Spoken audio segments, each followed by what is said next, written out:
بسم اللہ الرحمن الرحیم ورحمۃ اللہ وبرکاتہ۔ دوستو، سعودی عربیہ کے مقدس شہر مدینہ سے لگ بھگ 350 کلومیٹر کی دوری پر مقبروں اور کھنڈروں سے بھرپور ایک تاریخی شہر موجود ہے۔ ایک ایسا شہر جس کے ویسے تو بہت سارے نام ہیں، مگر پھر بھی جو سب سے مشہور نام ہے وہ ہے دراصل مدائن صالحہ، یعنی بہت سارے لوگ اس کو مدائن صالحہ کے نام سے بھی جانتے ہیں۔ ویسے صالحہ کی کہانی بھی ہماری دنیا میں پائے جانے والے موہنجودڑو اور پترا شہروں جیسی ہے، یعنی اس شہر کی گنتی بھی آج سے ہزاروں سال پہلے نہ صرف دنیا کی سب سے خوشحال، امیر اور طاقتور شہروں میں ہوا کرتی تھی، بلکہ یہاں پہ ہزاروں کی ایک بڑی تعداد میں لوگ آباد ہوا کرتے تھے۔ ایسے لوگ کہ جن کے بارے میں یہ بھی کہا جاتا ہے کہ وہ اپنے دور کے حساب سے حد سے زیادہ ایڈوانس ہوا کرتے تھے، کیونکہ آج کے دور میں یعنی ہزاروں سال گزر جانے کے بعد اگر آپ لوگ اس بستی میں جائیں گے تو اس بستی میں موجود جو باقیات ہیں، یعنی کہ جو سٹرکچرز ہیں، ان کو دیکھ کر آپ لوگوں کے ہوش اڑ جائیں گے۔ جس قابلیت اور ہنرمندی کے ساتھ ان لوگوں نے اونچے اونچے اور بڑے بڑے خوبصورت پہاڑوں کو کاٹ کر اپنی خوبصورت عمارتیں بنائی ہیں اور جو خوبصورت مقبرے بنائے ہیں، ان کو دیکھ کر آج کے دور میں ہر انسان کا منہ نہ صرف کھلا کا کھلا رہ جاتا ہے، بلکہ ہر انسان یہی چیز کہنے پر مجبور ہو جاتا ہے کہ یہ چیز تو اس دور میں تھی، جو کہ اس دور میں تو ہماری دنیا میں نہ ایڈوانس تھی اور نہ ہی ٹیکنالوجی ہوا کرتی تھی، اور یہ تو ہزاروں سال پہلے اس طرح سے بنا دی گئی ہے کہ آج کے دور میں بنانا اس کو ایک بڑا مشکل کام ہے۔ مگر دوستو، اب سوال یہی ہے کہ آخر اس شہر میں رہنے والے لوگوں کے ساتھ ہوا کیا؟ شہر کی ہسٹری کیا ہے؟ اور آخر کیا وجہ ہے کہ جو شہر اپنے دور میں دنیا کا سب سے طاقتور اور امیر شہر مانا جاتا تھا، آج پچھلے سینکڑوں سالوں سے بالکل ویران پڑا ہے؟ تو چلیے آج کی اس تحریر میں ہم لوگ آپ کو یہی سب کچھ بتانے کی کوشش کرتے ہیں، اور ساتھ ساتھ ہم آپ لوگوں کو یہ بھی بتائیں گے کہ جب اسلام کے آخری پیغمبر حضرت محمد صلی اللہ علیہ وسلم کا ایک بار اس شہر کے پاس سے گزر ہوا تو انہوں نے آخر اپنے ساتھیوں یعنی صحابہ سے ایسا کیوں کہا کہ جس کی وجہ سے آج تک کوئی بھی مسلمان اس شہر میں قدم رکھنے سے پہلے 1000 بار سوچتا ہے، بلکہ ڈر کی وجہ سے کبھی شہر میں گھسنے کی جرات بھی نہیں کرتا۔ دوستو، سب سے پہلے تو میں آپ لوگوں کو یہ بتا دوں، ان ساری بستیوں کا تعلق اللہ کے ایک مشہور پیغمبر یعنی کہ حضرت صالح علیہ السلام سے ہے۔ اس علاقے میں آج سے لگ بھگ 5000 سال پہلے قوم سمود نام کی ایک جماعت رہا کرتی تھی۔ اس جماعت کے جو لوگ ہوا کرتے تھے وہ نہ صرف حد سے زیادہ طاقتور ہوا کرتے تھے، بلکہ ان کی عمریں بھی کافی زیادہ ہوا کرتی تھی۔ پتھروں کو تراش کر عمارتیں وہ بنانے میں یہ لوگ بہت ماہر ہوا کرتے تھے۔ یہی وجہ ہے کہ آج سے ہزاروں سال پہلے ان لوگوں کے ہاتھوں سے تراش کر بنائی گئی وہ عمارتیں آج تک مدائن صالحہ کے نام سے عرب کی اس بستی میں دیکھی جا سکتی ہیں۔ دوستو، اس دور میں اس علاقے میں حد سے زیادہ کنویں ہونے کی وجہ سے پانی کی بھی کوئی کمی نہیں تھی، اور زمین کی زرخیز ہونے کی وجہ سے ان کی فصلیں بھی خوب اچھی ہوا کرتی تھی۔ یہی وجہ تھی کہ ان لوگوں کی یہ بستی اس دور میں نہ صرف دنیا کی سب سے خوشحال بستی مانی جاتی تھی، بلکہ سب سے طاقتور اور امیر بستی بھی مانی جاتی تھی۔ مگر اسی چیز نے ان لوگوں کو آہستہ آہستہ مغرور اور ظالم بنانا شروع کر دیا۔ آس پاس کے کمزور علاقوں پر حملہ کر کے ان کے اوپر ظلم و ستم کرنا، ان سے لوٹ ماٹ کرنا ان لوگوں کا پیشہ بن چکا تھا، اور حد سے زیادہ مال و دولت ہونے کی وجہ سے اب یہ لوگ آہستہ آہستہ عیاشیوں کی طرف بھی بڑھ چکے تھے۔ مگر ایسے ہی دور میں خدا کی طرف سے ان لوگوں کی نصیحت کے لیے ایک پیغمبر کو بھیجا گیا، ایک ایسے مشہور پیغمبر کو جن کو ہم عام طور پر سب لوگ حضرت صالح علیہ السلام کے نام سے جانتے ہیں۔ حضرت صالح علیہ السلام نے ان لوگوں کو بہت سمجھانے کی کوشش کی اور بار بار ان لوگوں کو بتایا کہ میں تم لوگوں کی نصیحت کے لیے آیا ہوں، تم لوگ کچھ بھی کر رہے ہو وہ غلط ہے، مگر ان لوگوں نے ان کی ایک نہ سنی، بلکہ الٹا دن بدن ان لوگوں کا غصہ، تکبر، ظلم و ستم، بخل و حسد، یہ ساری چیزیں بڑھتی چلی گئی۔ بلکہ ایک دن تو انہوں نے الٹا حضرت صالح علیہ السلام سے بھی یہ ڈیمانڈ کر دی کہ اگر تم واقعی اللہ کے سچے نبی ہو اور پیغمبر ہو تو تم ایسا کچھ کر دکھاؤ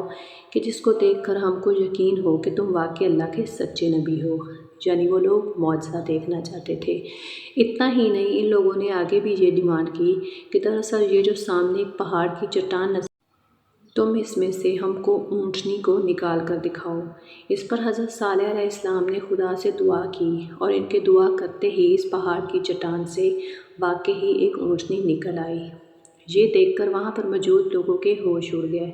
اس کے بعد حضرت صالح علیہ السلام نے اس سے نکلی ہوئی اونٹنی کی طرف اشارہ کرتے ہوئے کہا کہ یہ اونٹنی اس بات کی نشانی ہے کہ یہ تمہارے مطالبے پر ہی بھیجی گئی ہے۔ یہ تمہیں دودھ دے گی اور اس کو آپس میں بانٹ لیا کرو۔ اس لیے ایک دن یہ پانی پیے گی اور دوسرے دن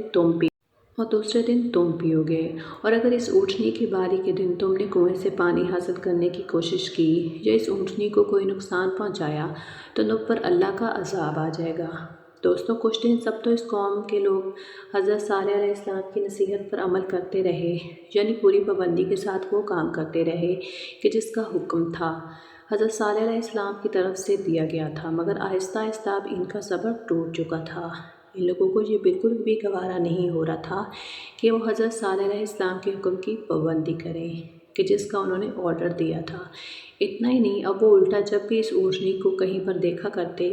یعنی چرتے ہوئے دیکھتے یا اس کو کسی اور حال میں دیکھا کرتے تو فوراً چلتی کی وجہ سے اس کے سینے میں آگ لگ جایا کرتی۔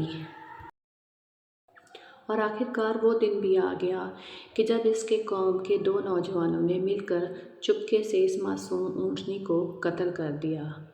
حالانکہ اس معصوم اونٹنی کا قتل صرف دو نوجوانوں کی طرف سے نہیں بلکہ اس میں تو ان کے پورے قوم کی رضامندی شامل تھی۔ یہ قوم پہلے ہی غصے، غرور، ظلم و ستم، عیاشیوں اور نہ جانے کتنے ہی غلط کاموں میں حد سے زیادہ آگے بڑھ چکی تھی۔ اس کے علاوہ انہوں نے اس معصوم اونٹنی کا قتل کرنا ان کے گناہوں کے تابوت میں آخری کیل ثابت ہوا۔ بس کیا اس معصوم اونٹنی کے قتل کے ساتھ ہی ان لوگوں کے اوپر اللہ تعالیٰ کا عذاب نازل ہوا۔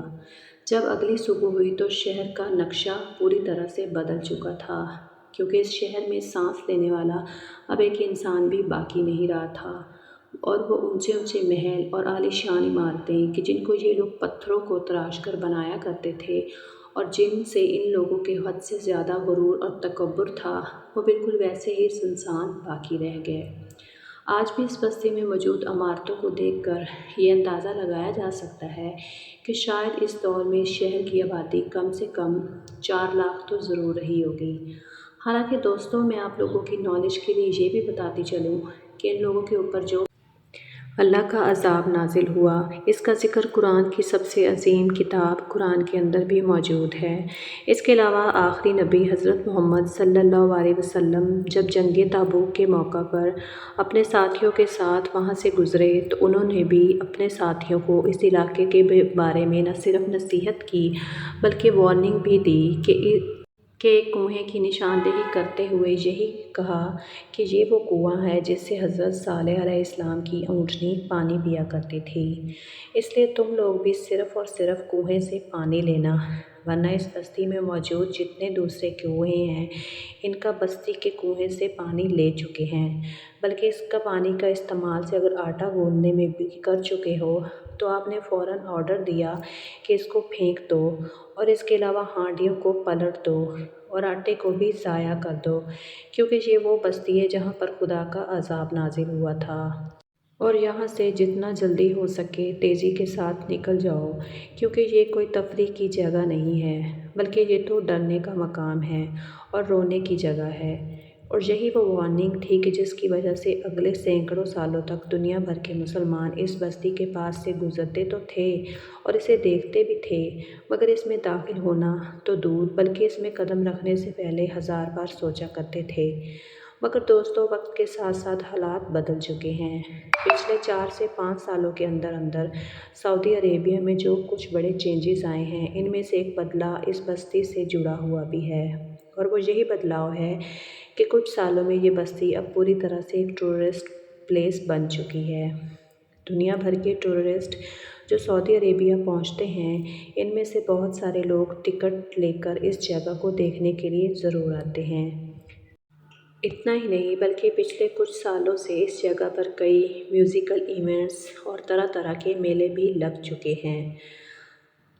دوستو یہ تھی حضرت صالح علیہ السلام کی اونٹنی کی کہانی۔ مزید اچھے واقعات سننے کے لیے ہمارے چینل کو فالو کیجئے، سبسکرائب کیجئے اور ویڈیو کو لائکس کیجئے۔ Thank you.